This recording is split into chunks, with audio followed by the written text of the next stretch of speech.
Hello, people of YouTube. Hello. I am American McGee. Who are you? Martin. We are coming to you live from Shanghai, China, and tonight is a very special... What is this? What are we doing? It's an Eee-Yew stream. It's an Eee-Yew stream for those of you who are in the Eee-Yew time zones, even though I do see a few people that are in the East Coast of the United States and getting up very early in the morning to watch us faff about on the internets with rabbit ears on our some regulars. Heads. We do. So tonight we are going to be doing art review, as we do, and we're going to be taking a look at, what are these? We're going to do some prizes. Yes. We're going to give away prizes. This is going to be another episode of 4 rabbit ear hats to be given away.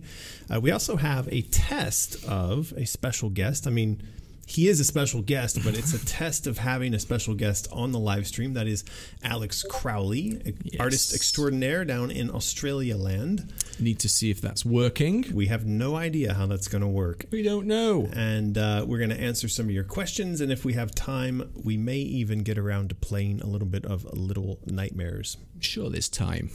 We'll see. Right, so we're going to jump right into it. What do we have up first here? We have up first here. Speaking of rabbits. So, as many of you know, we are working to work. This is just a sad thing. The reason we're wearing these hats, the rabbit ear hats, is because we are slowly working towards the creation and release of a White Rabbit collectible doll, a la the White Rabbit that you see Alice carrying around in the game. And we have shown artwork previously of what that might look like, the sort of final product. This is a White Rabbit. Yes, remember that image. So this is what a White Rabbit looks like. Right. And this is maybe the box. By the way, this is something that Alex, I think he's in the chat right now. We'll chat with him live in a little while. But this is the box that Alex did in which the rabbit would arrive with you.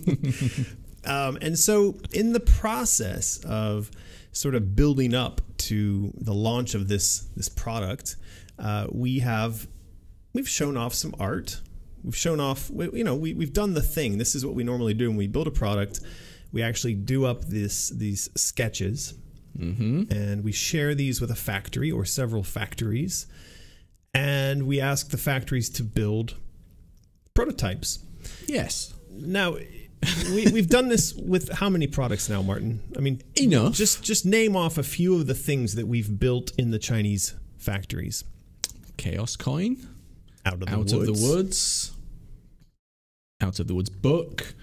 Game. We've done collector cards. We've done embroidered patches.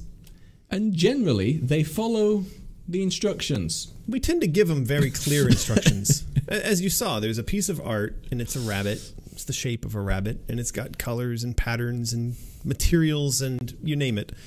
Anyway, this came back. Who looks at that picture of what was sent and then makes this? The same kind of person who takes a photo on their phone in portrait mode. Apparently. I think so. Now, there's some things to think about here. Okay, fair enough. The colors are absolutely reversed. I've got a couple of comments on this. First of all, the shape of it is all right. It's not bad. It's an all right first go. I think it captures the essence of the silhouette that we were going for, and we'd been back and forth a lot with you, the fans, and amongst ourselves around the shape and style of the rabbit from the games, the one that you see her holding under her arm. If you go and you look at the screenshots from the original game, you can go on to Google. You can put in American McGee Alice Rabbit, and you will come up with these shots of her holding on to the rabbit. This is what everybody knows from the game. Like in this one. Yeah, there's a rabbit there under her arm. So that's what we were trying to recreate. It's white. So anyway, this showed up. This picture showed up, and I found this to be funny on a couple of levels. Do you know the concept of meme magic? Have you heard this before? Meme magic. Yeah. Enlighten us. Well, so the idea is basically that oftentimes memes kind of feed off of one another, and this is something Carl Jung talked about in his book Synchronicity. It is that there is a meaningful coincidence of events, a confluence of artistic expressions or ideas in your environment, and you notice them and you think they are significant because they line up in a... So anyway, this is something that recently spawned this NPC meme on Twitter and other parts of the internets. But one of the things that goes on in the NPC meme is the concept of Orange Man, which is a reference to Trump. And when I saw Orange Rabbit come back, I thought, because I had been laughing at the NPC meme, and not because I'm against one side or the other, left or right, but because the NPC meme actually applies very equally to any set of people who follow dogmatically any sort of religion or principles or politics. But I thought that in particular, the Orange Man reference in the NPC meme was hilarious. It made me laugh, the Cheeto reference. And then this orange bunny shows up. And I thought, what is going on in the world? What is going on in the world? It's very strange. So we got Orange Bunny. But there was another thing, and that was someone mentioned that, well, hey, she is suffering with PTSD. Alice is suffering with PTSD as it relates to the fire that destroyed her family. And someone said maybe the Orange Bunny makes sense if it was a burning, flaming bunny. Okay. What do you think? Could there be a character in the game that is like the bunny but on fire? In the game, I think, probably. But as a collectible item like this, I think you would probably struggle to do justice to a flaming rabbit. Yeah, I thought it was an interesting comment. I think it could be difficult to pull off a flaming rabbit, but I thought the idea that a rabbit, this was sort of someone riffing. And one of the things that I liked about their riff was just because the thing turned out incorrectly doesn't mean we couldn't take some kind of something from it, right? Take some creativity from it. Take and riff with it, right? Play jazz. And so when I saw the bunny, it was to me, it was wonderful. It was like, I don't know what's going on with the universe right now. I don't know why it turned out orange, but it did. And so we are going to turn around comments on the bunny, and we are going to ask them to go for a less degree of orange. Hopefully they can do a white grey one next time. Well, this is what we'd ask for. And again, I think they got the silhouette mostly right. And it kind of did something funny with its nose and mouth area.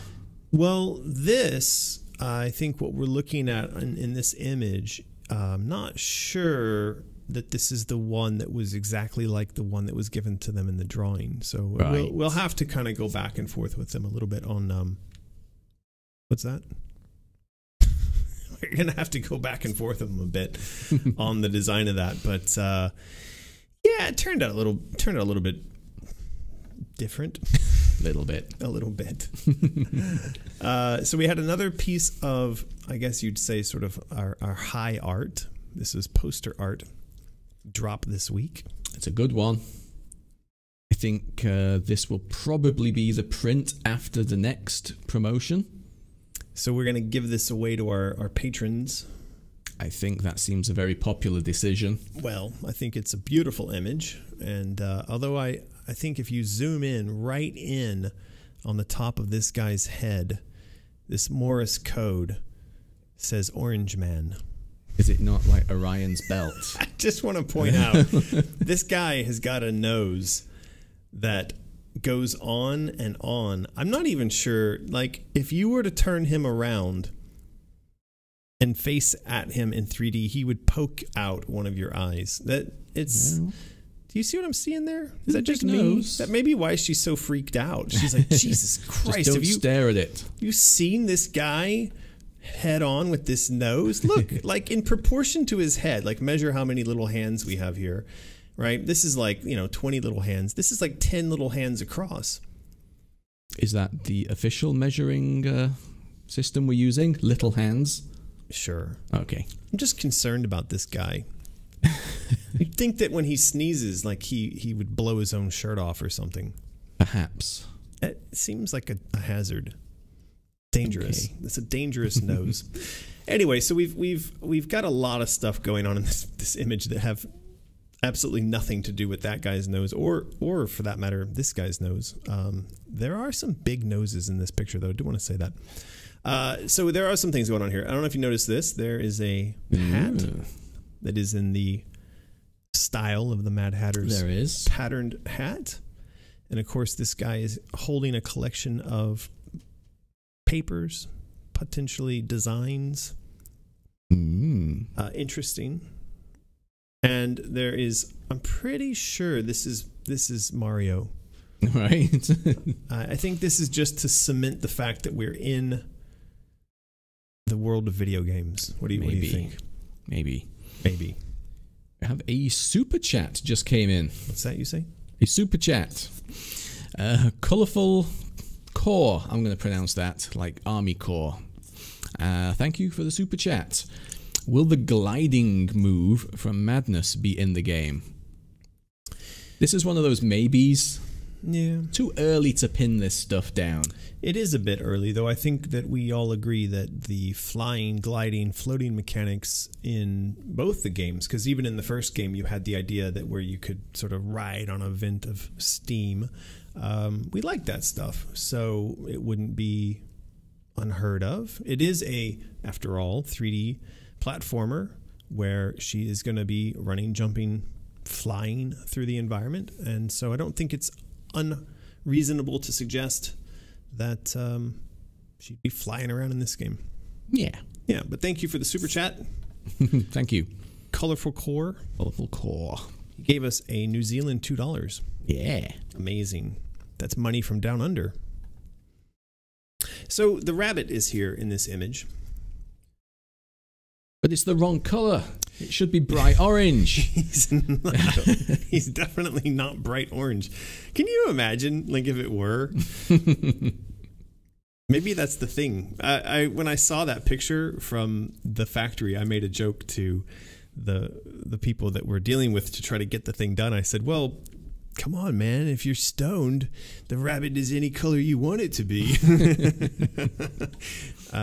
Yeah.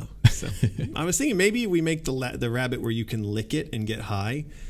Then it won't really matter what color it is. So there's some other things going on in this image. By the way, this was Omri that created this and did an amazing job. He's doing phenomenal artwork. We do, of course, have... You know what that is? The old chaos. It is and it isn't. So there's a bit of confusion, I think, here because the chaos symbol that we've created has 6 spokes. No. It has 8? It has 8. Are you sure about that? Pretty sure. Oh, yeah. Okay. Right there. It's late. It's late. It's got 8 We're spokes. not used to doing streams this late. So it's got 8 spokes. This has got 8 spokes. The chaos on the pillow. And a lot of people I saw on Facebook and the Twitter and the Instafap and all that stuff, they were complaining about her eyes. And this is a massive point of contention among Alice fans. Do you know that? Specifically about the eyes, I don't, but I know they're very passionate about details. Well, they argue about the color of her eyes. Right. And if we miscolor her eyes... Oh, no. There's always a large brouhaha. I see. So they saw these eyes and they said, "Hey, what have you done? You've made the eyes too light." I remember seeing that comment. I saw those comments too. Omri did share, and I think it's on his Facebook page, if I remember correctly. So what he did was he shared I'm trying to think what his Facebook is, but he shared an image to clarify exactly what was going on with the eyes. Can you guess what it is? Why would the eyes be that? I know what it is. I don't have to guess. I would have guessed it, though. Yeah, probably. I'm not sure. I don't understand sometimes why our fans who know our character aren't able to guess what's going on when they see these things. And Facebook's being slow. It's also angering OBS that we're loading a page from scratch like this. It's a very sad thing.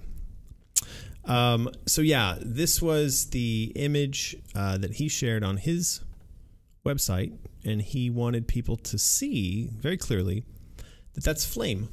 Yep. Fire. And a silhouette of a house. And a silhouette of a house. Yeah. So those little details are fantastic. I just always kind of wonder why people jump to the angry, triggered conclusion I don't first. know. I also don't know. It's the internet. The internet is kind of poop. So as we continue through the analysis of all of the subtle imagery that's contained in here, I find this interesting. I don't know how many people notice this, but do you see what's going on here? There's a finger pointing At? Well, a lot of people have kind of caught on to the fact that this person has a hand on a leg. And this person's wearing glasses. And this person has a very particular type of haircut. Who could it be? Well, I'm thinking that it might be Bumby. It may very well be. And there may be a reason why this outstretched hand is pointing an accusatory finger at him. He's got all the details, hasn't he, Omri? But a lot of the people who've commented on this photo have said, well, that's creepy because Bumby is touching Alice. But I want to point out something else. If we take her proportions into account and we imagine that, let's say she's got her hand on her belly button, and we come down a little bit further, in proportion, we would imagine that even if she was really tall, her feet might end somewhere maybe down here. But what does he have his hand on exactly? Maybe there's a hot water bottle under her blankets. He's just got a cold hand, perhaps. I'm thinking, do you see that? Do you see the... I see the tentacles. There's tentacles. Lots and lots of tentacles under the blanket. Tentacles make everything better. Tentacles do make everything better. American McGee, 2018. That was one of my best quotes. Right up there with Churchill. We're not allowed to quote Churchill anymore. Did you know that? No. Yeah, there was a big kerfuffle over on the Twitter. They got angry at someone for quoting Churchill. And I think they even at some point decided that he was a Nazi, even though he had defeated the Nazis. So This is the current state of the internet. It's a mad old world. It is a mad old world. Anyway, so I don't think that this character, let's say he's Bumby. I think Alice is indicating that he's Bumby. I don't think he's actually got a hand on her leg. I think her leg is long gone, and this is all tentacles. Right. And it's still disturbing, and it's still wrong, and we're still not happy about it. But and of course, there's a kitty cat. There is. That's Dinah. And what's funny is that in American McGee's Alice, we decided that, well, we showed that it was her that knocked over the lamp that started the fire. Yes. The murderous cat. But it turns out that the person who started the fire is actually stood here on the other side of the bed, and they're kind of facing at one another across the bed. This is an image that I think contains a lot of the geometry and elements of when you see sort of classical oil paintings, from the Renaissance era, from the classical era, where the composition, say the Last Supper would be one, where again there's a finger, there's a hand, and I think this is Omri's sort of homage to a Last Supper type of. Okay, it's his it's his Da Vinci. It's his he's taken a lot of pieces into account here. He definitely does that. Yeah. They're not just as obvious as you think on first viewing. You got to really look at his images. There is a lot of stuff going on here. Yeah. And I like that. And I think that more than any piece of art we've seen done so far, he's managed to capture the general essence of the subtlety, this sort of messing around with the subconscious, the subtext. You know, there's a lot of the kind of alchemy imagery captured in here. There's obviously a lot of the psychology of the game captured in here. Look, Omri's in the chat. He is. Right there. Hi, Omri. Omri could tell us. Could do. Where did he get inspiration for that? Is it your homage to the Last Supper? We're listening. Colourful Core. Super chats again. Well, thank you very much. For the NIZ $5. NIZ 5. Thank you for creating these games and a character that I can relate to and see myself in. I'm looking forward to see more depth of Alice's story. Well, it's our pleasure. I hope and you Americans' pleasure. I hope you don't see too much of yourself in these games, but you know, if you do, things happen. The good bits. It does turn out that there are a lot of people out there in the world who do see a lot of themselves in these games because a lot of bad things happen to a lot of good people. So, right. Why don't we move on to? I'm keeping an eye out to see if Omri says anything else in chat. But yeah, what are we moving on to? This is not actually art review. This is just a boat. Okay, cool. I just thought I'd lighten the mood up a little bit. So this is a boat in Thailand. This boat is actually called the Rover, which I think is a very fun name for a boat. By the way, this is not my boat. This is just a boat. But it is a boat that it looks like we're going to have in the Pirate Jam fleet this year. Ah. Do you know what Pirate Jam is, Martin? I do. What is it? Because I'm wise. It's a game jam on the high seas. You just read that from the website. That's what I would have said anyway. Yeah. So it is. It's a game jam that we hold in Thailand once a year. This will be our 3rd year.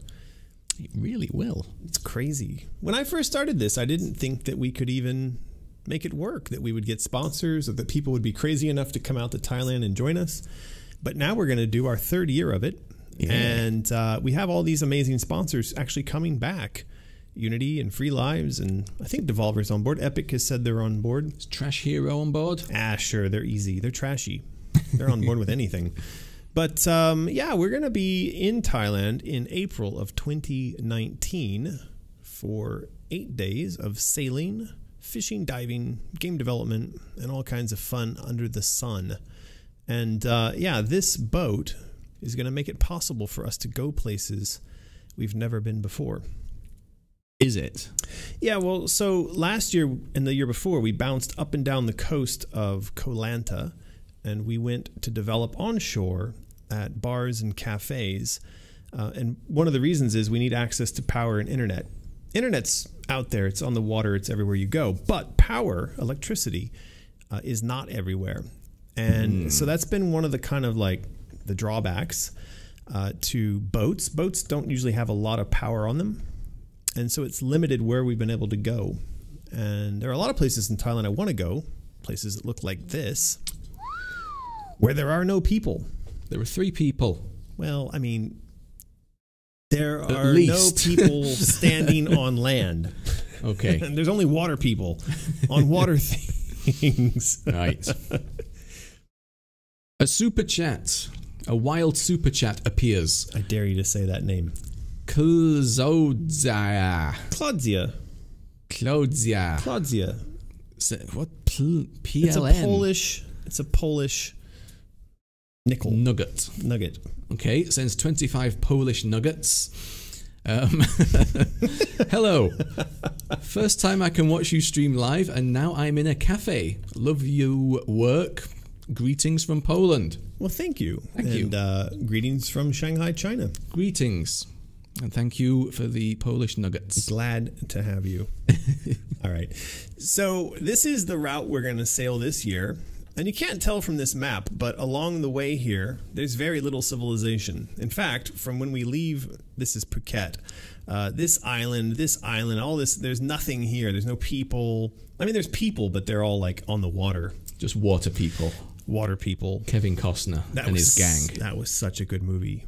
Don't tell me that wasn't a good movie. Waterworld is the best movie. What's better than Waterworld? Lots. I mean, it was good. I've not seen it in a while. I enjoyed it.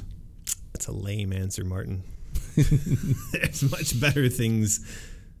Not much better things than Waterworld. Okay. Yeah. Terry Tyrion, super chats. Thank you very much. Thank you for the Eee-Yew stream. Last time I watched you live, it was 3 a.m. It was still worth it. Wow. So glad to be able to watch live. Well, thank you so much, Tyrion. Yeah. Terry Tyrion. For those are €5. 5 whole euros. Amazing. That will go to margaritas and Lulu treats. This is true. But yes, we do the Eee-Yew streams now and then. I think we should do one once a month. Ooh. That's what we should try to aim for. Because we do like our Eee-Yew fans. They're fantastic. Yeah. Fantastic. Haha. So yeah, if you are out there in the world and you are a game developer and you have a penchant for water-worldy things, by the way, this is not one of our boats. That would be amazing, but it's not. Wouldn't it? But if you have a penchant for watery, boaty things and game development, do go to Pirate Jam. It's pirate-jam.com. I think there's a link in the description below. And join us. We're looking for people to sign up right now. And some of our sponsors have. How do you describe this? They've made a specific request, and I had a chat with Martin. I felt like the request could potentially be taken as a bit odd, creepy. Depends on your stance, I guess. There's 2 ways I could read it that I feel would be uncomfortable. One, so they were hoping that more girls might join this year. I just think that on average, when people hear, hey, we're having an event, and by the way, more girls come, it sounds like ladies' night. It sounds like a bit creepy. It sounds a bit creepy. The other thing that I was thinking is that there's a flip side to this, and of course we see this in people arguing online about essentially equal opportunity or balance of ratios of races and sexes in the workplace. There's some people that feel there's a sort of natural balance, and then there's some people that feel you want to have quotas and fill those up. I think I'm all about the natural balance, and if people want to come, they should come. That being said, I think that when women, hear fly to Thailand, join an event, they might think, that could be dangerous. Suspicious. Am I going to get trafficked somewhere? Yeah, and actually, the last 2 years we have had a girl, Renee, come to join us, and she did say that in the first year, when no one knew if the event was real or not, that her friends were joking with her that she was going to get trafficked.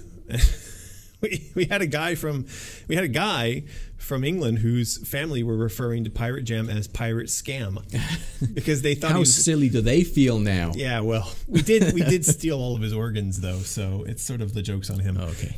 Anyway. If you are into game development and not being creepy and not being weird, and maybe if you're a girl, I don't know. No matter what type of thing you are, come to Thailand and join in. Pirate with us. Yeah. So you can go here. There is a little sign-up doodah, isn't there, on the website? Well, this is like a gallery of all the things we did last year. Of course, it's not going to load. It's going to be like, no, this is all fake. These are the games we made last year. Lots of them. And these were all the videos that we produced last year. Good videos last year. I thought they were quite fun. So if you are a game developer and you are interested in joining us, there is a button over here somewhere where you can click. I'm not even sure where the button is. That's sad. Where is it? Maybe there's not a button. There will be a button soon. Oh, there it is. No, that's not it. Is it at the Those bottom? are buttons. No. Well, so sign up. Oh, there it is. There's a sign up thingy. Go there, sign up, and then we will email you back and let you know if your organs. By the way, be sure to include your blood type, whether or not you have healthy organs, and whether anyone will miss you. Terrible. Absolutely terrible, Martin. What's wrong with you? All right. It is contest time. It is. And did you like my timing on that? It was actually bang on. We are going to give away silly rabbit ears. So you can get these. They are fart filled, but they are fart filled with the farts of magical farts of K-pop girl bands. Like that one right there. Like Play that the one video. Right, it's no, really it's cute. super loud and horrible. Oh, but it's really good. I can't adjust the volume. Okay, this is a warning. It's going to be loud. 3, 2, 1. It's going to be awful. It's super loud. That's it, huh? Are their ears bleeding? Maybe. Yeah. So, I don't think they can hear us anymore. Why, God? Says Rachel. So yeah, if you want these, please spam the chat with how much blood just came out of your ears. And we are going to use Nightbot to select a winner, and then we will send to you anywhere in the world your very own If it's working. It's working. Oh, it's working. Fart-filled bunny ears hat. Please don't pierce the little bubbles that are in the paws here. The smell that comes out is deadly. I promise you. I think that there is, by the way, if you are a member, there's a hypno bunny you can use to trick Nightbot into giving you better luck. There's the hypno bunny. It's a good bunny. There's other bunnies. Lots of blood. Lots a lot of blood. Buckets of blood. 3 liters of blood. Zero blood. Zero blood. Well, you can't win then. Well, I want a fart hat. 5 gallons. Does the human body hold 5 gallons? I thought it was like 6 liters, 7 liters I thought of blood. it was 9 pints. Really? I don't know. I'm just making numbers up now. This is an important question the world needs answered. So before we roll, how much blood in the human body? What did I say? 6 liters? 1.5 gallons. 5.5 You were liters. close. I was close. So that person basically bled to death immediately. Apparently. Immediately. All right, here we go. Roll it. We're going to roll it. And Taylor. Taylor. How can she win? Didn't she just win something last week? No. No? In fact, looking back at my list, it doesn't look like Taylor's won anything in a while. Okay, well, Taylor, you won. It's just a well-known name. It is a well-known name. Well, congratulations, Taylor. You have now won 4.5 or 5.5 liters of blood worth of farty rabbit ears. Woo. And you've been around long enough to know that you need to send your name and your email address along with your mailing address. I mean, I assume if you're emailing us, we're going to know your email address. But anyway, it would be helpful if you sent your mailing address and in a format where I don't have to decipher where you live in order for the package to arrive. If I have to do that, you're not going to get your prize. You're not going to get it. This is true. I'm going to take this hat off. A really warm head. Freaking hot. All right, so we're gonna now transition to, and I think this is a perfect time to take our hats off because we're going to need to be able to hear. And I'm hoping that our good friend Alex is in the chat because we're about to bring up some new art. It's called a scraper. And this is unusual because this is a bit of art that's come from an artist who's been on our team for a very long time. It's been with us many a year over numerous projects. But usually what he's doing for us is not character design, but he's doing product design. He's doing logos. He's doing box layouts. He did all of the layout for, say, the license proposal or for Out of the Woods, the books. He also did the book layout for the Otherlands book, the art of Alice Otherlands. So I am, of course, referring to Alex Crowley. Just noticed Taylor says roll again. Should we listen to her? No. Maybe. Well, maybe just do a double roll in 25 minutes if Taylor is still thinking that. I don't get it. Taylor, it's all right. Let her have her her prize. Okay. So we are going to try something different here. This is a bit of I don't know if it's an experiment. Would you call it that? It is an experiment. Okay. And I need to go to a channel called Special Guests. and we're going to see if Alex is there. Josie Howarth just became a member. Thank you for that. Thank you for that, Josie. Yeah. Josie is, of course, one of our mods over on Discord. Indeed. And she does a phenomenal job modding and supporting our community there. A faux show. And Slawek382 super chats us with some Polish nuggets. Hi, finally don't have to wait till 3 a.m. to watch you. Greetings. Psychology in Alice series is fantastic. Well, thank you for the Polish nuggets and the 25 Polish nuggets, to say the least. Much appreciated. You put a lot of thought into the psychology stuff, do you not? They did. All right, so we're going to give this a shot. Oh, I heard Alex. I heard an Alex. That was bizarre.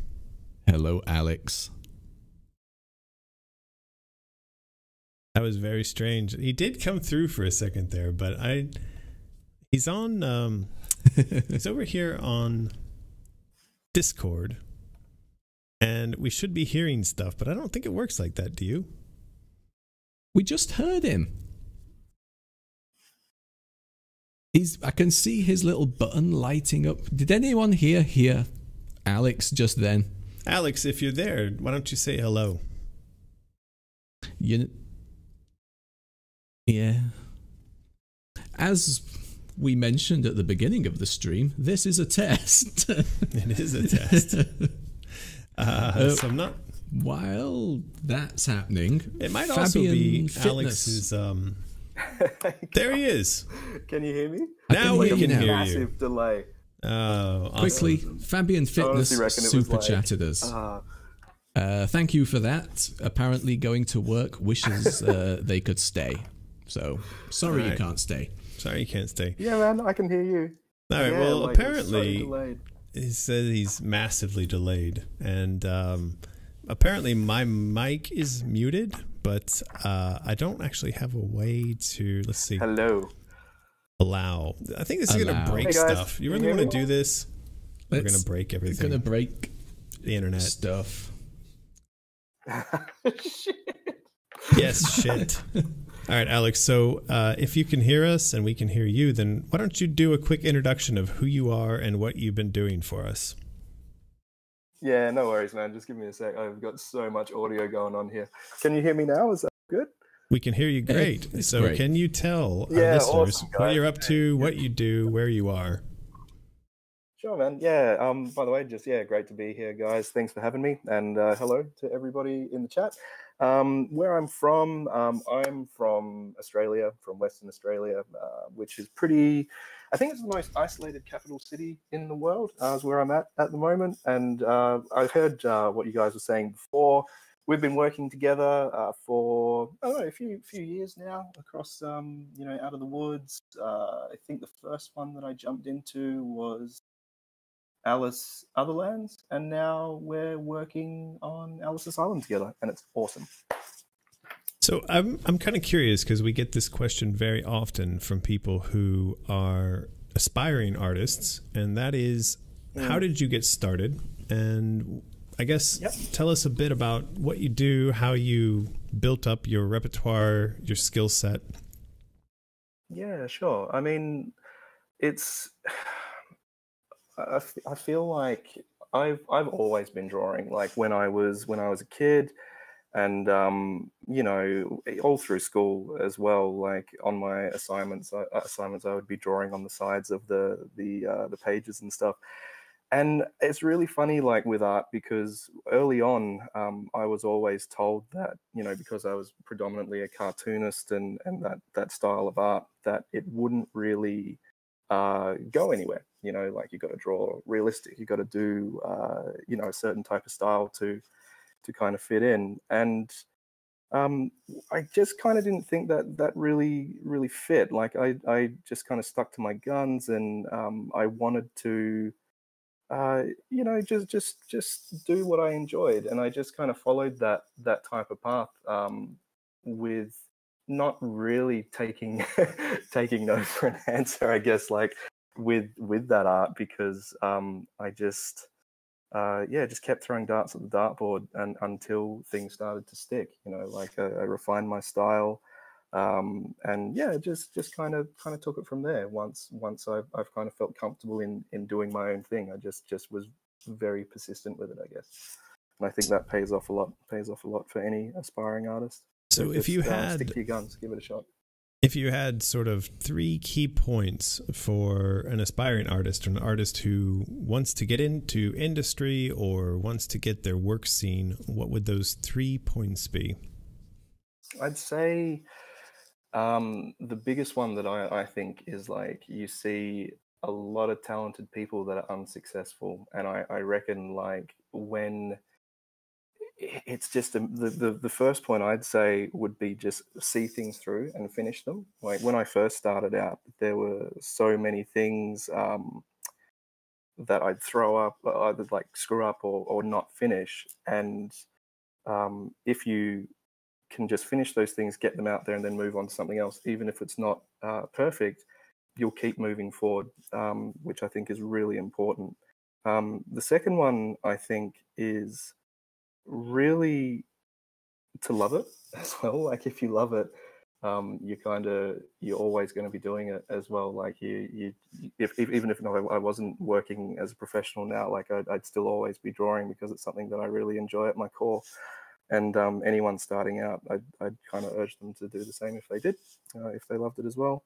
And the third, I'd say, is even now, like you say, like to try and make it. Like I personally don't feel like that, like you're always growing in this industry. And I feel like once you've kind of like, oh yeah, I've made it, is like that. It's just not true. Like I honestly reckon, like if you start to get some traction, always learning and just moving forward with it, just trying to just don't give up. Don't let anybody kind of stop you from achieving your dreams.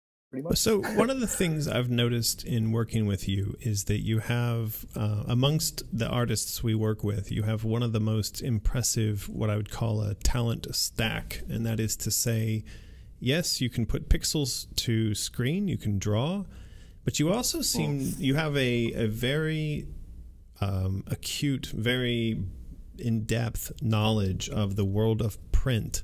And that is, printing when it comes to books, booklets, paper, the binding of paper. Yeah. Where does that come from? Because I want to say, I think that is one of the things that takes you one level beyond. Yep. Yes, you're an artist, but you're also very technical. So where does that come from, and how do you think that kind of plays in?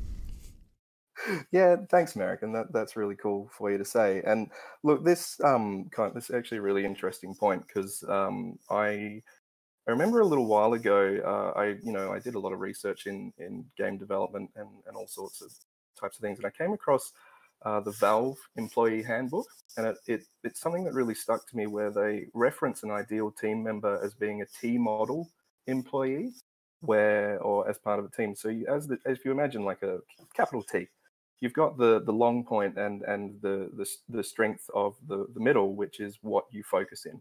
And I think that for me, even though I work in art, I'm also, I have, like you say, history and print and advertising. And I found that with that's probably my core strength. But with that T model, I've branched out into other areas to be able to handle other things in a team environment that overlaps with somebody who might be, a T model in some other area. And I think that being, having those functions of being able to apply art to a product and an end result is key. It's been key for me because, actually, and this is really important. Like it's quite an interesting point that you make there.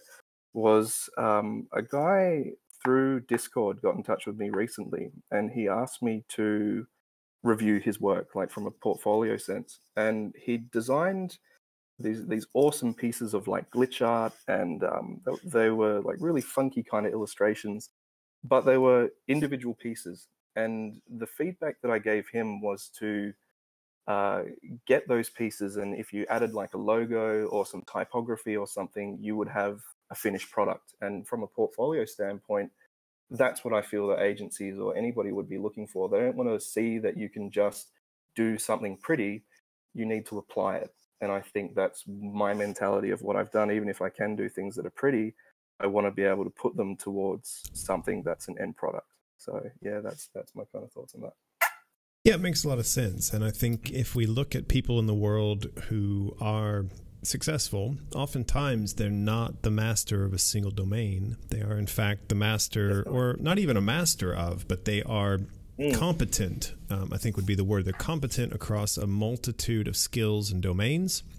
A jack of all trades.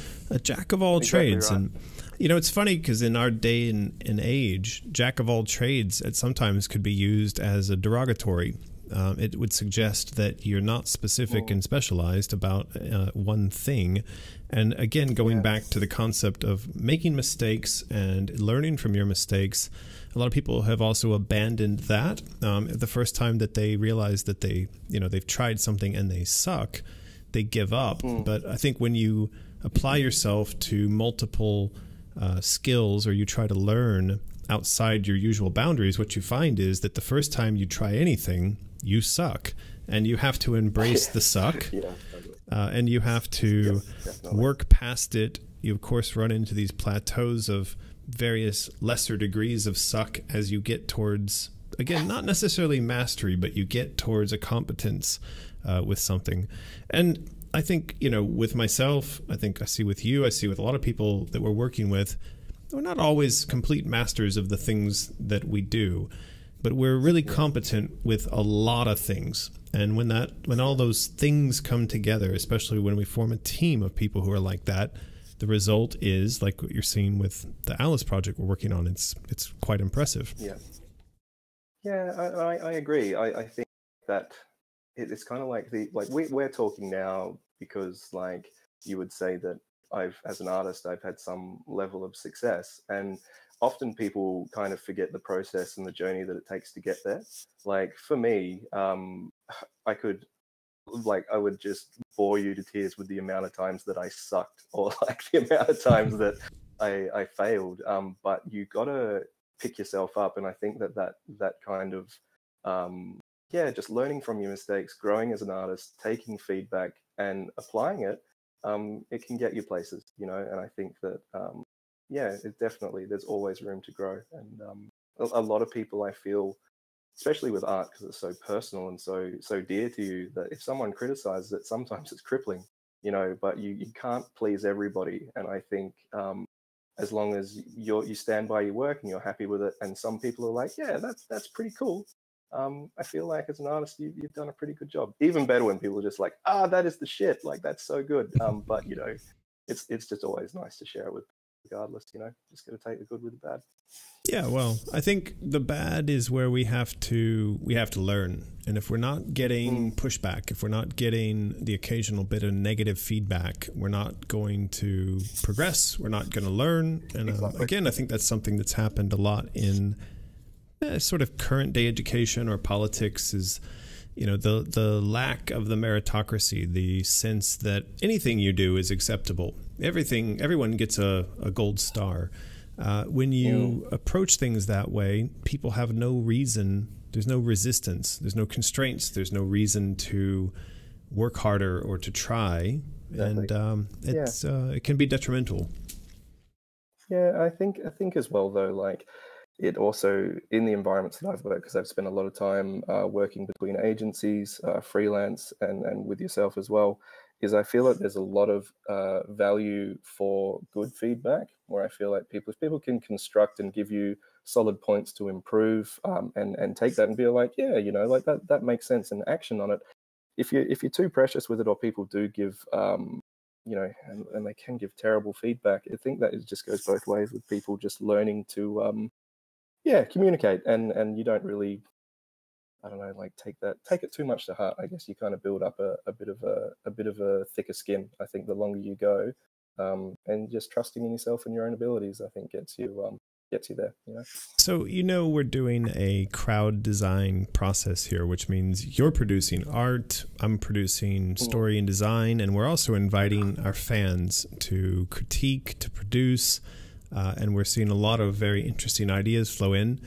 One of the things that I do see from time to time, though, is feedback or critique that I think needs critiquing. And so I'd be curious to hear from you. What is good critique? What is good feedback? What's bad? So when you get critique, what would you call bad feedback, and what would you call good and useful feedback? Well, in a studio environment, like whenever, say it's generally open discussion, and like I've read stories about when people talk about design, I think it's a bit of a urban myth, whatever, where like the janitor walks past and says something that's so left of field, isn't involved in it, but it's such a good idea that it gets actioned on. And I think that I personally read through all the comments. Like I'm a bit of a bandit for just scrolling through the feeds and seeing what people are saying, because it's important, first and foremost, I'm a fan. And it is important, but I feel that when criticism is given in a way that's structured and justified, and also you got to remember, like, and this, like, I'm by no means precious, like, or anything like that, but you word things in a way as if you're speaking professionally. I find, like, if I was to go into a design meeting and be all like with one of my designers and be all like, oh, that is just absolute shit, like, you've done a shit job, don't like it, end of story. Where do they go?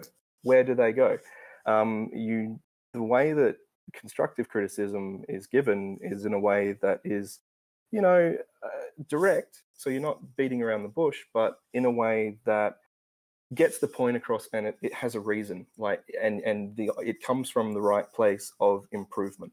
Like, if something was to someone was to have a valid suggestion, they put it forward in a way, regardless of who it is, it'll be considered. And if it's better, then, everyone's interested in getting the best possible product. So I feel like if those kind of, the respect is there, and people keep it cool and chill, we'll always get there. It's the best and the smoothest way to get there to the best possible outcome, is what I'd say. Absolutely. Those sounds like words of wisdom. Very much so. And I think will be of great importance and value to all the aspiring artists out there, but also to our group of crowd design critiquers. Well, there's lots of people in the chat were agreeing with Alex's comments and such. So, it seems to be ringing true. Cool. Yeah, no, that's great, guys. That's lovely. I'm kind of more, to be honest, like, I probably have a little bit of opening night jitters. I know I spoke to you about this before, so I apologize if I am rambling, going on, but just trying to get the point across there as clearly as I can. So you should have seen our first live stream. Mate, it was awesome. I loved it. It's so good. Yeah, well, I was going to say, did you not? Yeah. And also, I would say as well, like, and I know, American, you just said some really kind words about me before, which I always appreciate. But the funniest thing is, as an artist, some people are really bad at taking good compliments too. Like, they get all kind of seize up a little bit, and it's like it's cool. Like, if you do something good, like, you can take the bad feedback, but if someone compliments you, it's like, that's cool, man. Like, you just take that on and go with it as well. And I would honestly say as well, while we're talking about that, as an artist, I've definitely improved with American giving me exactly that type of feedback. Like, I feel like it's always been open floor. We talk pretty candidly about the work. If it's shit, fine, we'll move through it if it's a bad concept. But there's always the idea that we're all trying to work towards the best possible product, and I think, like, the rest of the team would agree that that's kind of the approach that we have with it, is we're all just working towards doing our best. Yeah, I think so. And by the way, I mean, you're not rambling. I think one of the things that we do here is Martin and I tend to move through these topics actually quite quickly. There are times where we kind of slow down, but I think it's also important and interesting for people to hear the lengthy kind of perspective that you would have as an artist, as a working artist. Again, this is a question we get all the time. People are coming to us constantly saying, I want to be an artist. I want to improve my art. What do I do? And I'd say that this is right up there in the top 3 most common questions that we get. So I think that there's great value in this as much as you want to add to it. I think people are out there and they're hungry to hear it. Yeah, cool. Well, you know, and that's the thing as well is, I mean, I don't know, like I'm generally a bit of an introvert myself. And to be honest, like you look online on Instagram or Facebook or anything like that, and I feel like a lot of people are just really projecting that kind of, you know, success and that artistry and all that.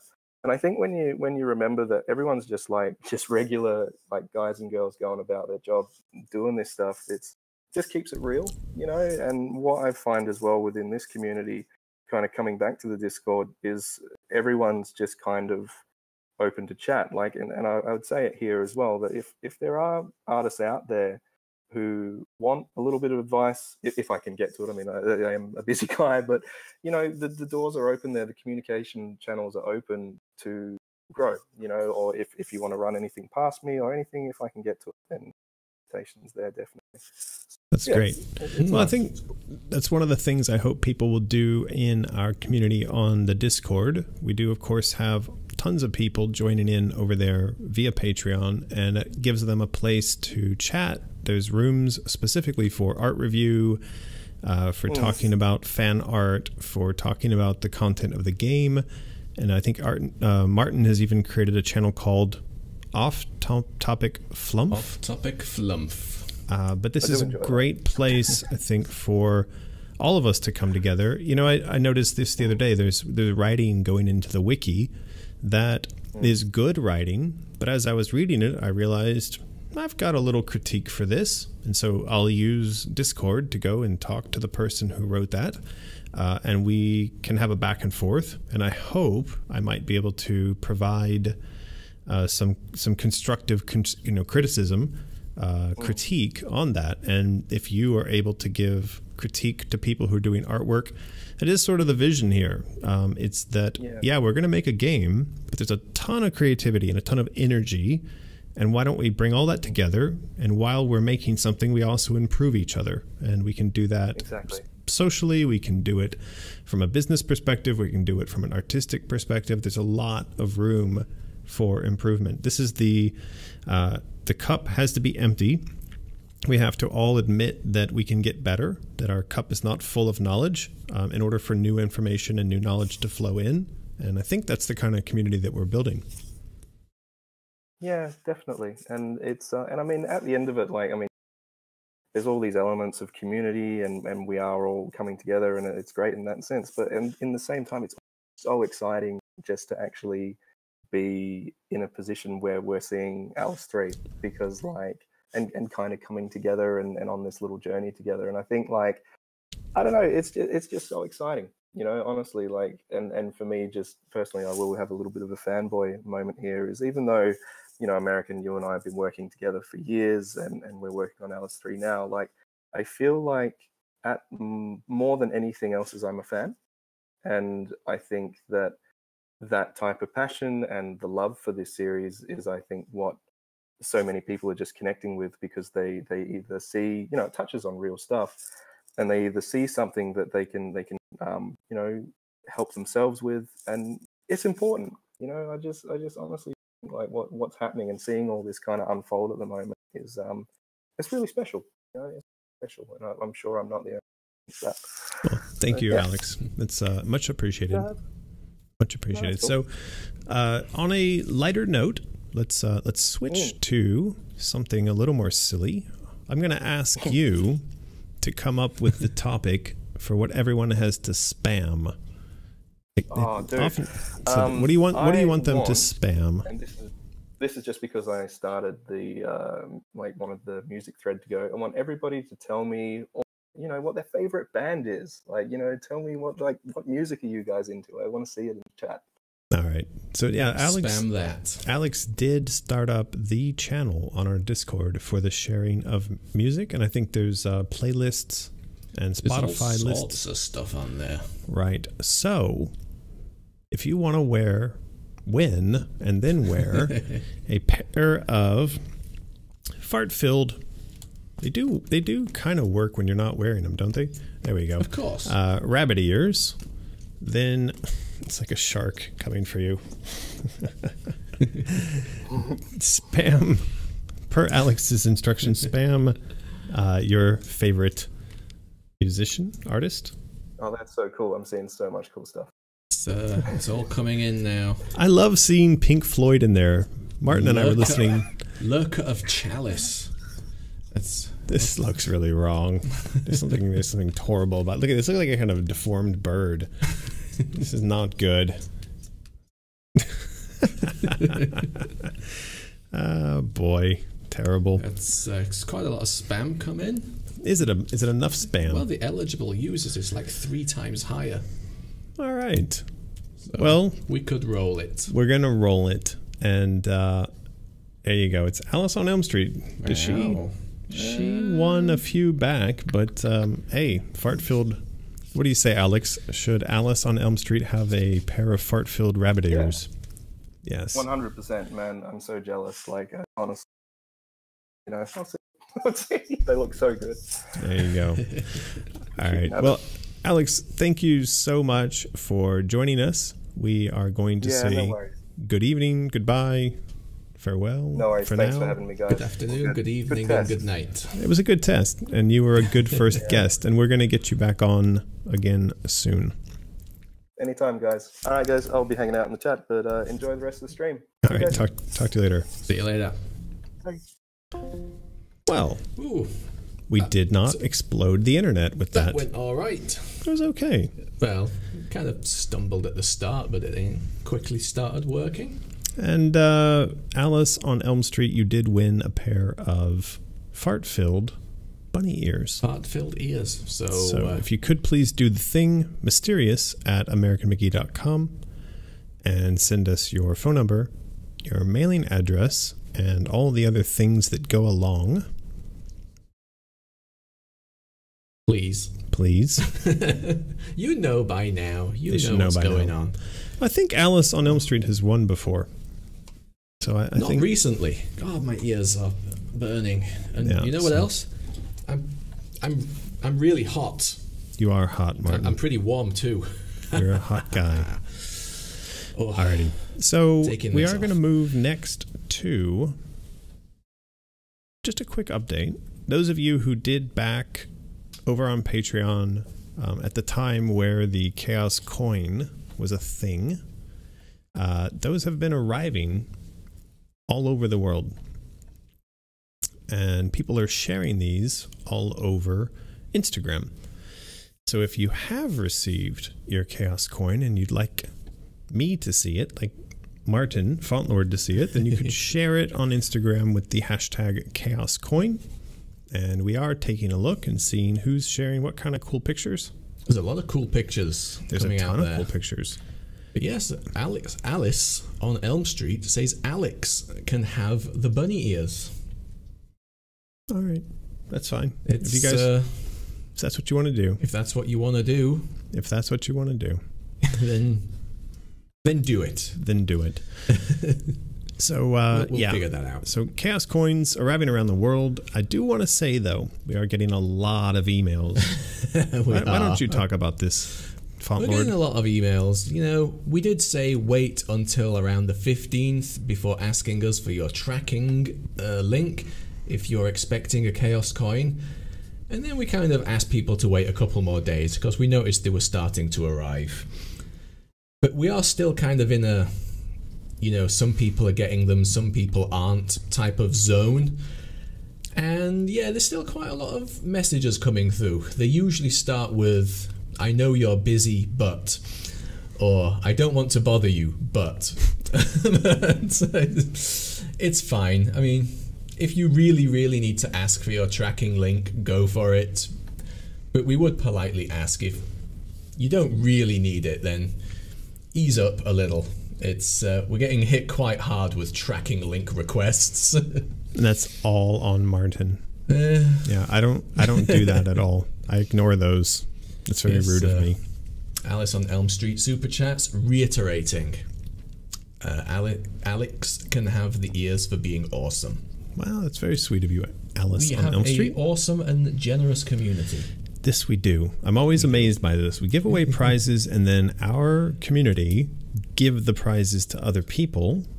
I mean, I'm concerned, though. Many a time. One of these days, we're going to have a live stream where we give away a prize, and then they all give it they give it to each other in a circle until no one gets it. Maybe. All right. I do want to do a really quick shout out regarding the next 2 live streams. Who are these handsome guys? Well, this is Roger Jackson. He is the voice of the Cheshire Cat. He's also the voice of Mojo Jojo from the Powerpuff Girls. And I think one of his sort of bigger, I don't know, sort of Hollywood roles was that of Ghostface. What was that from the Scream movie? I think it was just called Ghostface. Ghostface. So Roger is the voice of the Ghostface from the Scream films. Ooh, this is very appropriate him. For Halloween. So Roger, just in time for Halloween, is going to be with us on Halloween. Wow. And so that's going to be on October 31st. For those of you that are in the United States, that will, of course, for us here in Asia, be on November 1st. But it'll be the morning of. A super chat came in. Actually, this is the second one, and I do apologise because you super chatted when Alex came online, and we got sidetracked for 20 minutes. It's gone. It's gone. But Sorry. It was from Colourful Core. Thank you very much for that. This is the last super chat, but has to get some sleep for the convention tomorrow. What convention? But yes, we'll have fun with the rest of the stream, and good night. Good night. Whatever convention it is, have a great time. Well, I'm sure it's a core convention. It could be. A very colorful core Very convention. colourful one. Yes. Well, thank you for the super chat, Thank you. Please have a good night and sweet dreams. Good luck at the convention tomorrow, if that is appropriate. I mean, if it was like an Undertaker's convention, I'd Good luck with your undertaking. Yeah, not appropriate. But yeah, so this is the Ghostface from the Scream movies, and that is voiced by Roger Jackson, who is also the voice of the Cheshire Cat in our Alice games. Mm-hmm. He also voiced several other characters. The Dormouse and the March Hare Right. are voiced by Roger Jackson. He does quite a few of the characters in our games, and he's extremely versatile. Excellent stuff. So he's going to be here Can't on wait. Halloween. And this is Chris Vrenna. Mm-hmm. I first met Chris when I was like 23 years old, and he was the drummer for Nine Inch Nails. And I don't know if you've ever seen drummers in a rock band before, Occasionally. but they're fucking mental, and and I mean that in a good way. There are things that drummers do physically and with rhythm that are they're sort of unbelievable. They're beyond human. Right. And I remember seeing Chris for the first time. Where was that? It was in Dallas, Texas, and he was up on stage, with the band, Nine Inch Nails, and he was playing drums. And then I saw him a number of other times at venues around the U.S., and he had a kind of electricity and magic, as many drummers do, on stage. It was incredible. But one of the things that was interesting, though, was that off stage and just hanging out, he was such a calm and quiet and just opposite to what you saw, this sort of speed demon monster of... And also one of the things was that everybody that I met in the rock and roll world was sort of messed up. I mean, not in a bad way. We're all messed up, but there was a lot of drugs and sex and drinking and rock and roll. It was sex, drugs, and rock and roll. Chris, he was pretty normal. He's pretty normal. Looks normal in that picture. He avoided a lot of that stuff, and he cultivated lots of talents musically. Anyway, years went by, and he eventually ended up doing the soundtrack for the first Alice game, and we had a really good time working on that. And he's now said he'd like to come back and work on the soundtrack for the new game. Wow. So we are going to have him on. That is going to be next week. So a week from today, but it'll be the sort of normal US time live stream. That'll be the 24th in the United States, 6 p.m. PST. And we will have Chris Vrenna. Excellent stuff. Chris Vrenna on the show. Going to have to promote that. I think we'll get quite the high viewing figures for a Vrenna chat. That's going to be really fun. Yeah. I really look forward to it. Both these guys are incredibly interesting. They're both very humble, considering their amazing talents. And so this is going to be a good end of October. Yeah. Excellent stuff. Very Halloween-y. It is. Yes. We have talked about wearing a costume, haven't we? But don't know what yet. Don't know. We're going to see. I thought we said it was going to be a competition. Yeah. On the day. All right. Well, I'm about to jump into playing a little bit of Little Monsters. Are we all out of art? All right.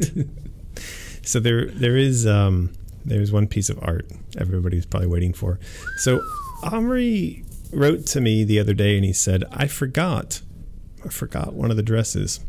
And so this is it. This is the depression dress. Now, I made a mistake when I was uploading the notification for tonight's stream by mislabeling this as guilt, I think you said. Yeah, sorry about that. It's the age and the time and lots of things. But this is depression. Quite a depressing dress. Yeah, there's a lot of interesting stuff going on here. Obviously, the tattooing on the arms, the gilding, which follows into the blade of the knife. Again, from a distance, I just thought that was like soot. You mean like hands. Actual coal? Actual coal. An orange bunny. But yeah, again, you pay more attention and you see it's actually it's patterned. Yes. So he's incorporated little bits of the start of symbology in here.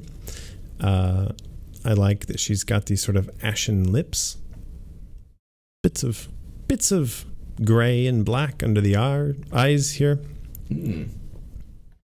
Ray Weatherford jumps in with a super chat. Thank you very much, Ray. Always appreciated. Just a quick hello, and I'm listening at work. Bad boy. Yes, I start work at 5 a.m. here in Colorado. Jeez, here's some cash for American and Martin treats.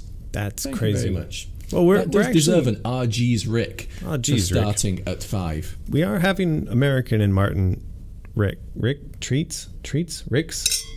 Yes. So, we don't get to do this when it's 9 o'clock in the morning. Yeah. But when we're having a nighttime stream, we can actually drink and stream at the same time. Just a little. I had to look that up. I didn't know if that was legal. We checked. It's fine.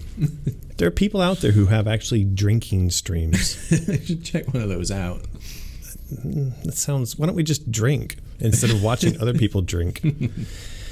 So this is the depression dress. Yeah, there's a lot going on here. I really like this tattooing stuff, though I just want to point out that the stupidest TV show in the world, which I do watch, it's it's got a main character who's covered in tattoos. And it's not Prison Break. I don't know if anybody else watches this show. It's beyond dumb, and for some reason we can't stop watching it. I'm curious if anyone in the chat knows of the American TV show where the main character, a woman, is covered in tattoos and somehow magically got a job at the FBI solving the mystery of all the tattoos she is covered in. Mm. It's completely retarded, but, and I say that in the most violent and horrible way possible. I use the R word in relation to this TV show, and yet we still watch it. It's hate watching. Hate watch. So Taylor Goen super chat says, thank you very much. Omri never fails to impress. Another dress to add to the cosplay backlog. It's impressive how often he knocks it out of the park. He always does a very good job. He really does. And Alice on Elm Street, super chats, really love this dress. The silhouette is awesome and the hair looks great. Love the finer detailing. There you go. Yeah, it's just kind of struck me a little bit how the detailing on the hands, it kind of like, you know, the Indian type henna tattoo thing. Yeah, it is. It's like henna. That's what it looks like to me. Not a bad thing. Looks cool. So several people in the chat got it right. The TV show is called Blind Spot, and I have to guiltily admit that I watched this. I don't know if I'm a fan because I spend half of the show screaming at the television, asking them how they can all be so dumb and illogical. But I actually take the viewing of Blind Spot as a kind of educational experience because there are so many plot holes and terrible tropes and just things that writers of good fiction shouldn't do, that when I watch it, I make notes in my head not to do those things. So it's serving a purpose. It's fun. It's fine. It's just, I've never seen people who could get shot so much and go back to work in like 6 hours so many times. They never have to stay in the hospital after being shot. They're shot, and then they just go back to work. It's fine. It's totally fine. It's just a gunshot. It's just a flesh wound. 'Tis but a scratch. 'Tis a flesh wound. So, we've got the depression dress. I'd be very curious to hear from everyone what you think about the depression dress. I think it's very kind of spot on for color and style. Very much so. I was thinking a bit about like what happens in the game when you have the depression dress. I was thinking that it makes things slow down. It might make you feel like you're moving through molasses in the game. Turns the whole world into almost bullet time.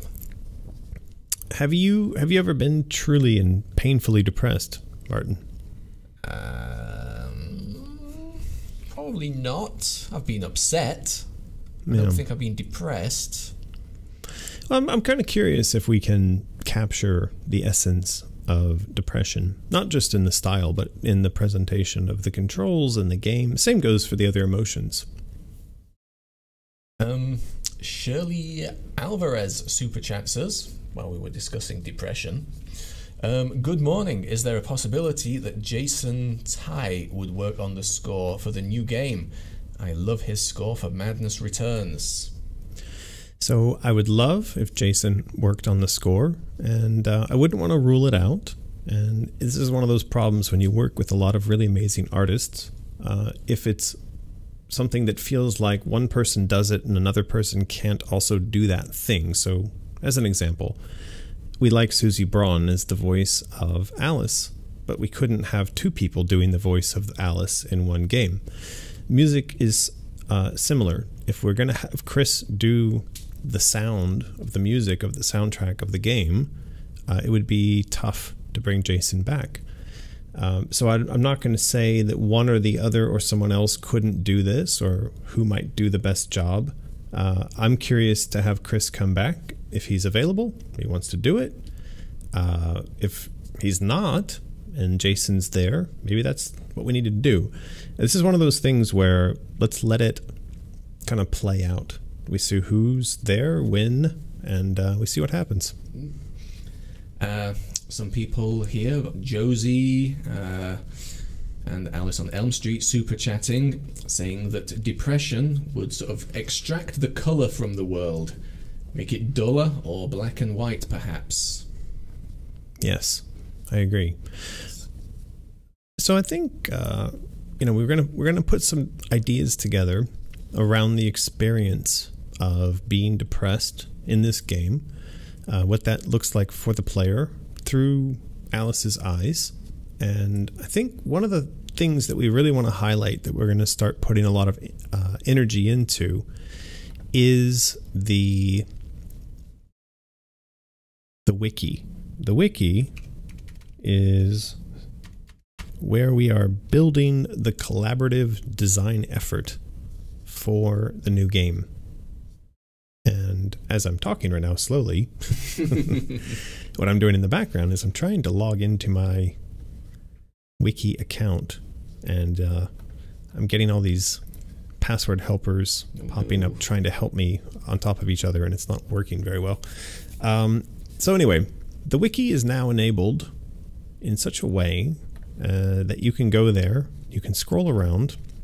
Now, I'm not going to be able to see it because I'm not logged in, but if you are able to log into the wiki, you go to any one of these pages. Let's say, for instance, we click on collectibles, and you get a chaos coin.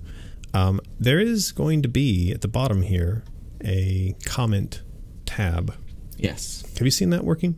I have not seen it yet. Is Magus on Discord currently?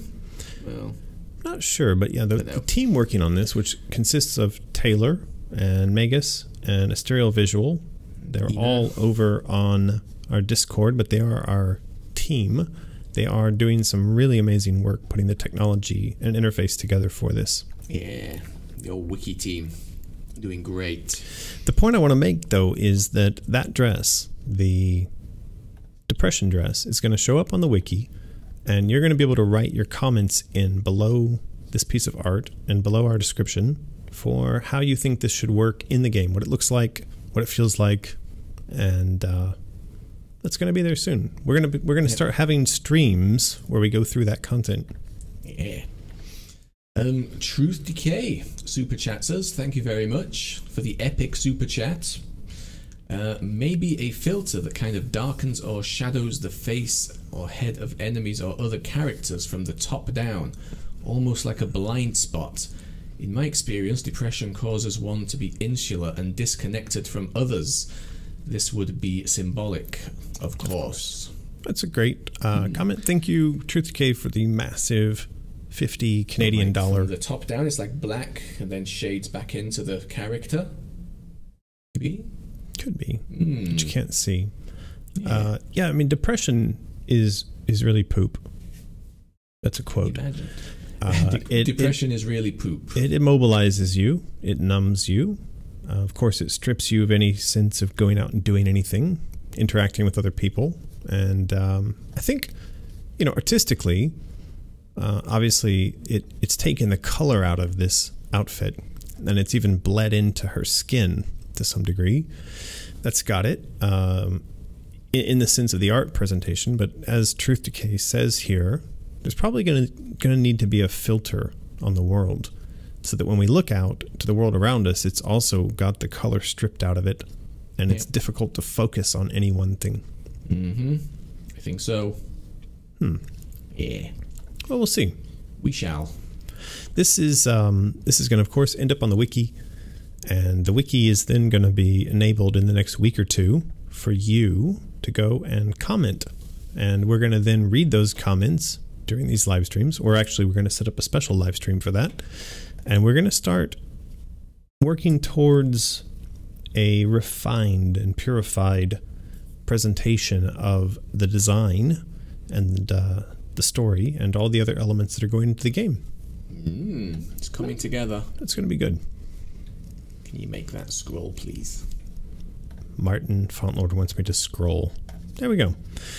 So I think that's about it for art review. We've fart review. Fart review. There is other stuff in here. I mean, we've got it's all marketing though. Like Jennifer did up a bunch of T-shirts and Looking hoodies. Good. This is a White Rabbit, Cult of the White Rabbit hoodie. This is Patreon, but you know, you've seen all this stuff before. Yeah. They know what that's all about. They know. So here we go. We are going to launch Little Nightmares, and it's going to bring this computer to its knees. Are you ready? I'm ready. I'm ready. Now, do you have questions? Well, yes and no. Usually at this point, regular viewers will know that I have a sheet of paper with all the questions and stuff on. Questions and suggestions. However, there wasn't many comments on the recent Patreon posts we did. I know that one of the posts was essentially just a recap of stuff that hasn't been posted. But yeah, there was not a lot going on in there, so I only have one thing on my piece of paper. Wait, I just want to know something. Taylor just commented, "My son is a shirt." What does that mean? My son is a shirt. Do you have any idea what that means? It's very bizarre. My son is a shirt. Okay. We'll just maybe Taylor will explain that. Maybe. Anyway, this was from Rosa May. This was a suggestion about the ka, pa, ha, ya, Joey's onomatopoeia. Basically saying have it as an option for, like, I guess maybe New Game Plus, or just basically have it as an option. So people who want to see these pow, zap, etc. words flying up. God damn it. I mean, come on. I ran and I jumped and I did everything that you're supposed to do there. But yes, some people may want to have a serious playthrough, or some may want to have a more playful playthrough. So have those words as an option. We mentioned that last week, and I think options are always good. So, yeah. That was it. That was all anyone wrote with the tag, suggestion, or question. Maybe everybody's getting ready for the holidays or something. Maybe. So, yeah, while you're dying, I will try and keep a good eye on the chat, see if there's any good questions or super chats coming in. Alice on Elm Street super chats us again. What if everything around Alice is lost in shadow, with only a small circle of light around her, and everything is grey inside the circle? That sounds great. Could look cool. Like, that could look very good. Tunnel vision. Kind of like this place I am right now, where everything is grey around me. Well, and it would be a very similar kind of style, I guess. Yeah, I mean, this is grey, and it's dark, and I'm dying a lot. Don't die. Well, but that seems to be my lot in life. You're not supposed to be going to the right. You want to play? Maybe. You can play. You can play. I want to see you play. Oh no, it's I want to see you die repeatedly. Look, I can't even get up now. There you go. There we go. Well done. Here's a question. Where should I send fan art / fan designs? It's a very good question. It is. So you can send that kind of stuff to mysterious@americanmcgee.com, but if you do so, please try to put together like a semi-decent professional portfolio. And also understand that we're not always able to respond right away. It could be weeks after you send something before we're able to find the time to reply. And that also, right now, we're not actively looking for new artists.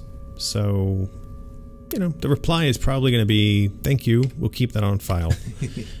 Your art would have to be really crazily spectacular for the reply to be something other than that. And it's not an insult, it's just that we literally right now we have all the artists we need. Yeah. Now there is some stuff going on, as Martin Fontlord is aware. There is some stuff going on. We are getting movement from a number of quarters, one of those being EA, and several of those being other potential financiers and publishers, which could start to accelerate our process considerably in the not too distant future. So yeah, some very exciting things I wish I could say more about, but we are unfortunately bound by silence. And you did go right. I did go right, but now I'm being chased by this this long-legged thing. Goose. Oh, what else have we got here? Ooh. Will there be a gift card option for Mysterious? I would love to get those for Christmas and stuff. Why are you ignoring Truth Decay's comment about his weird American and Martin off-camera / fanfiction? Fanfiction. Are you like embarrassed of our love, Martin? Yes, it should be private. I see. It's not for Truth Decay to comment on. I see. Well, it's fine. You know, I mean, I've got a girlfriend / fiance, and you and Lulu. A busy person. Very busy. There's a lot of love going on. So I have to say, one of the things I'm not sure about with this game is these kind of sections where you sort of learn by dying. There's sort of only one right way through it, and if you're not, shit. So here we go. I'm climbing. Come on, climb. Go. No, keep climbing. Go, climb. I'm trying. She's I'm shouting at her. Yeah, well, I'm shouting at her too. Oh, it seems I'm in the elevator. Do you have any concept of what's going on with the sort of narrative in this game? Like, why? Not really. What is this place? The creepy guy. I don't know. All I know is that you're on some kind of boat, and it's dark. Did you see that? Did you What? see that I had gone beyond him? You were miles away. I was miles before he away. Grabbed you. That was clear Right cheating into on the developer and absolute complain. theft. It was complete theft by the game. I don't know about this. We just had a chat disconnected message. Well, because the game is stealing chat from us. Is it? So what about the gift card? What was the question? Will there be gift cards for Mysterious? Gift cards? You mean the prizes that we're giving away? No, I think probably so they can give someone a gift card or maybe a code. Can do. And they can then get something from Mysterious. There are codes.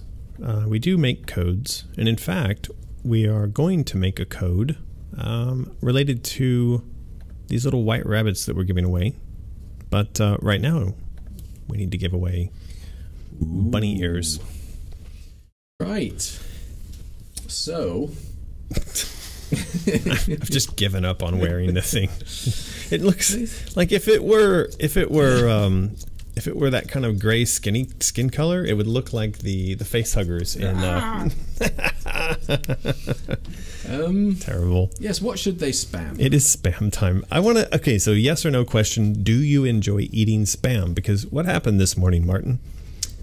I had some spam. But I thought you said it was the first time you'd ever eaten spam. First time I've ever had spam. So this time was the first time, and I cooked it for you. Yeah. And you liked it. It was nice. So it's a yes or no question. It's quite a salty meat. It is very salty. I'm just nervous looking at OBS. It pauses every time now that bloody Little Nightmares is up and running. I'm worried. So the question is, yes or no, do you eat spam? Do you eat spam? Do you eat spam? But yes, it was nice. I think spam is fantastic. Smooshy Malushi says it's too salty. It is extremely salty. Very, very salty. But for your answer, yes or no, you can win a pair of fart-filled rabbit ears. And they will make you look cute and chibi. Exactly like her. Like her. That's actually a boy. That's a 45-year-old man. Right, and that's how good they make you look. This is what happens. When you put these rabbit ears on, it doesn't matter if you're a 45-year-old man. You will look as cute and chibi as she does. Excellent. He. I've misgingered. Confusing. Yes. So these are actually all 45-year-old. This is actually a 75-year-old man. And he put the rabbit ears on. He looks like a 3-year-old girl. So all of these are men who've worn the rabbit ears.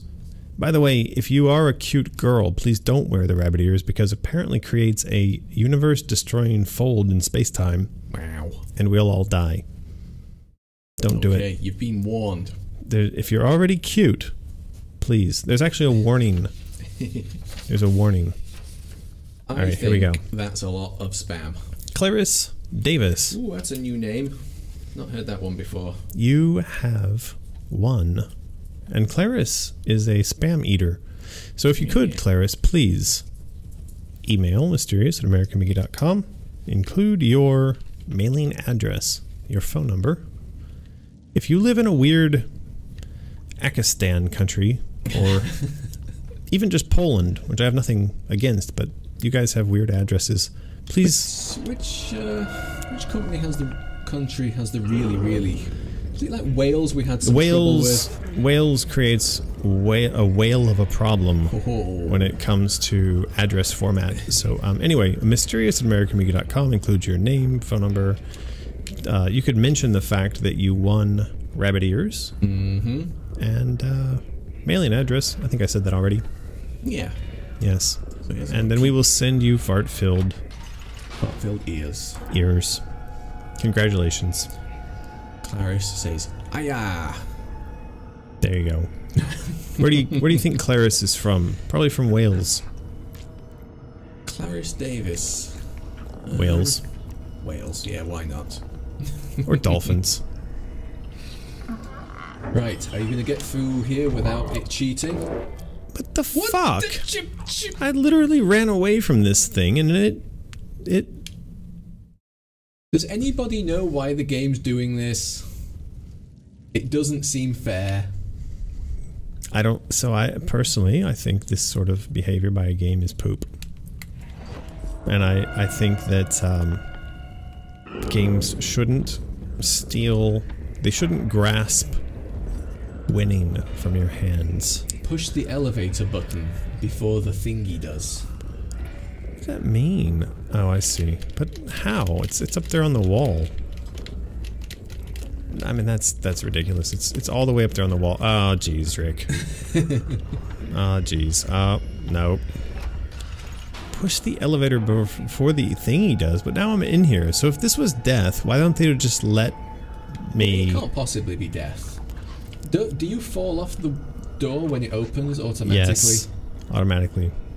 Hide in the box, don't climb the door. Super chats, Taylor. Thanks, Taylor. I'm hiding in the box. There's a gnome. Is that a gnome? Well, look how awesome Taylor is. Taylor knows everything. Thank you. Did you say he? No. I thought Taylor was a girl. Don't misginger him. Her. I just said Taylor knows everything. Oh, Taylor does know everything. Thanks, Taylor. Well, we got past it. There we go. People... We're getting some delayed advice. Hide in the box. No, don't do it. Just hide. Oh, boy. Alright, so now we're in a creepy dark place. And we gotta find our way out. And I'm lost. So far, I have to say, I really like the art direction of this game. The gameplay itself, maybe I would enjoy more if I weren't under pressure from a live audience, sort of judging my inability to figure these things out. That's why they're here. They're here to judge. I feel judged.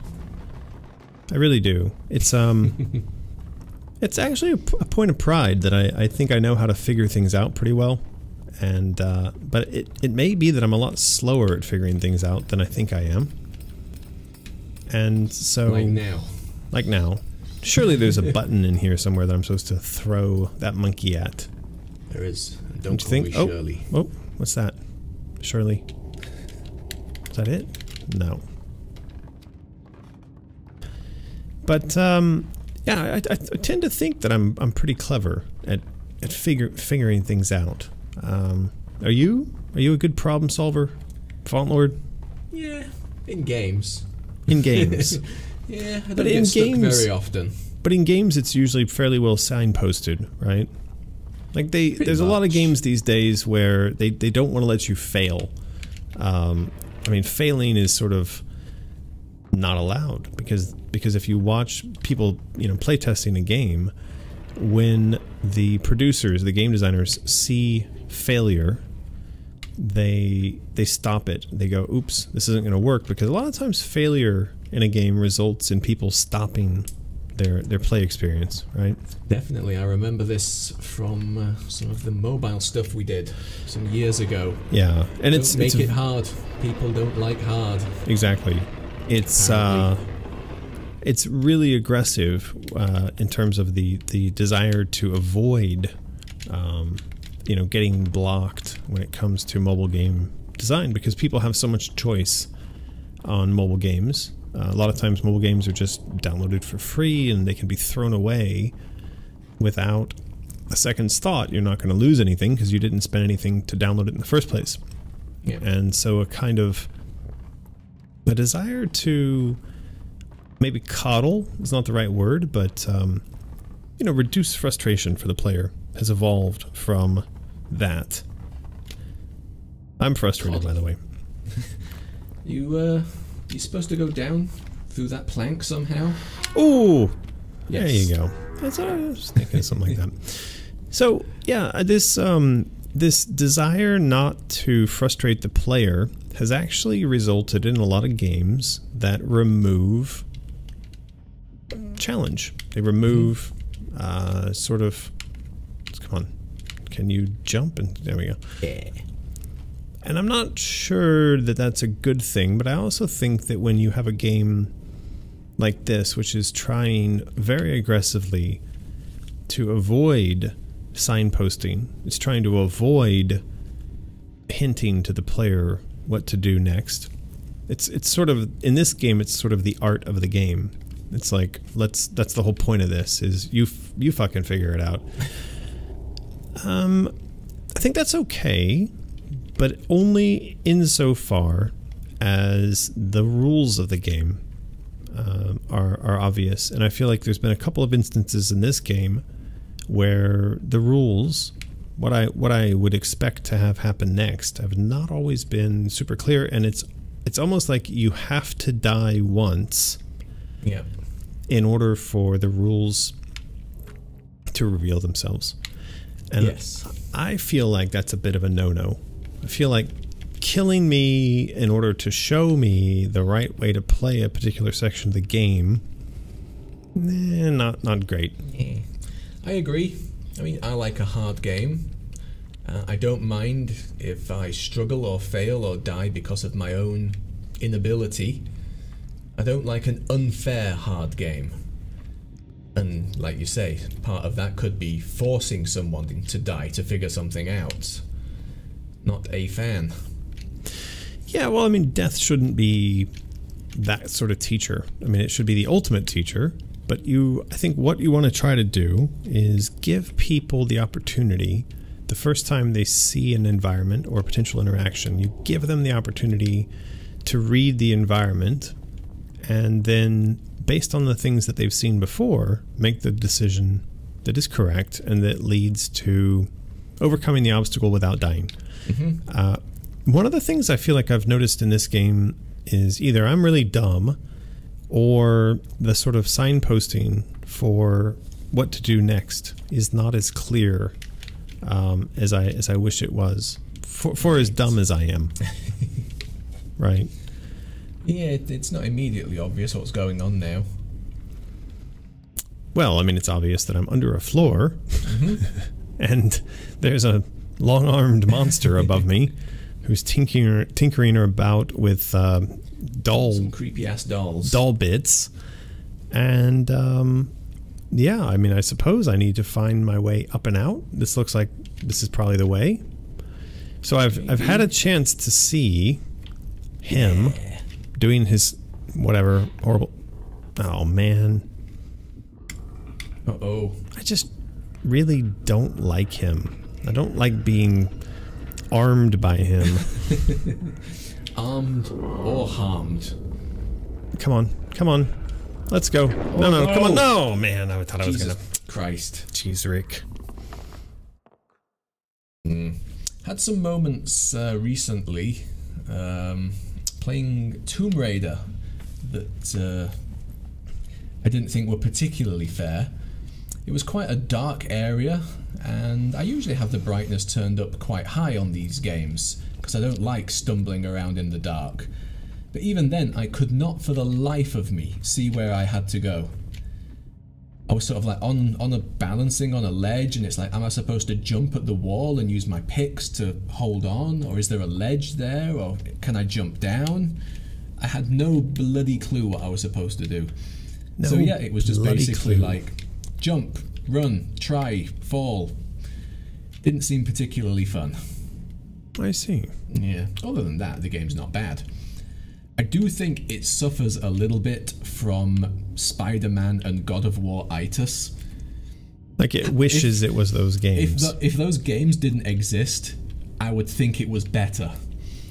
But I know what games are capable of now. So some of its quirks are a little less forgivable in my eyes. That's a shame. Man. Still enjoying it. It's a damn sight better than the second one, Rise of the Tomb Raider. I'll tell you that now. Let's have a look what's going on in the old chat. What is going on in the chat? Claudia sends no, over 10, come fuck's sake. 10 Polish nuggets. Thank you asking for the... if Asylum would be on the Xbox 360. Do you know, this question came up the other day. Now, the Xbox One has been out for 5 years? 5 years? 4 years? The X-Bone. The X-Bone? Yeah, 3 or 4. Yeah. Sure. So I looked up... So somebody said this. They said, is Alice going to be on the 360? And I went and looked up the 360, and it turns out that that console, from its initial release date, is 15 years old. It's getting on a bit now, that console. And I said to the person who was writing to me... I saw. I said... quite sarcastic. I said, are you referring to the game console, which is now 15 years old? And in reference to a game which we will not release for another at least 2 years. By the time we release the game, that console will be, say, 17 years old or 18 years old. Yeah. Somebody says something about a monkey. Throw the monkey to distract him or something. I did throw the monkey. Oh, throw it again. And then Taylor says, don't hit the dolls. I don't think you did that time. I bumped into them. Did you? Okay. Yeah. We did. I did. I bumped into them. What's Lulu doing? I think her mom is home. I think so. Yeah. So, yeah, the answer to your question, and thank you for the Polish nuggets, is I don't think we're going to target the Xbox 360. I think by the time the game is released, that console will maybe be close to 20 years old. It's going to have had its prime. It'll be closer to 20 years old than to new, I guess would be the... it'll be legal to drink in some countries. It's already... console. Yeah, well, yeah. So yeah, no. That's probably not going to happen. Sorry. By the time the game comes out, though, I think you'd be able to save up money and get a new console. I think so. We've got a couple years. Save your pennies. We have a couple years. And your Polish nuggets. Yes. Oh, come on. What? Oh. Go faster. Go faster. All right. Don't run. Says. Don't run. Says Taylor. Right. Well, I've experienced death 3 or 4 times in a row here. You did. And I think, I did my best. And we're coming close to the end of the stream. We should mention freaky fandoms. We should. So let's do that now. What email did they send you? Well, I forget the name of the movie. So Freaky Fandoms, it was called the Creepies? The Crawlies. the Boogies? It was something. The Creepies, no. It was the... The hell is that? Well, that's a skeleton. It's ripped someone's face off. Ripped its own face off, perhaps. Yes. So they are doing an entire month, because Freaky Fandoms, of course, they are our largest sponsor, and they do a podcast but these days they're doing podcasts more than weekly. They're doing them very often. And this month, because it is the month of Halloween, and they are freaky, they're covering the 60 days of Halloween on their podcast. They are. And in that, they're doing a ton of movies related to the horror genre. Freaky. Even if it's not Halloween, those guys love horror. They're really good with horror, Yeah. yes. Spookies. Spookies. Never heard of it until today. It is a night of unrelenting terror. Looks it. Sounds it. Yes. So this is the writer or the winner of the Delirium Award, Science Fiction and Fantasy Film Festival. It looks, one of the things I've noticed about horror films is don't do the sex. That usually leads to death. An 80s type of movie with this poster. The bosomed woman in peril. But my point is, and you know this, that in horror films, especially those of the 80s generation, canoodling, sex, kissing, making out in the back of a car is almost certainly the fastest pathway to death at the hands or the mouth of a zombie. So, Right. yeah.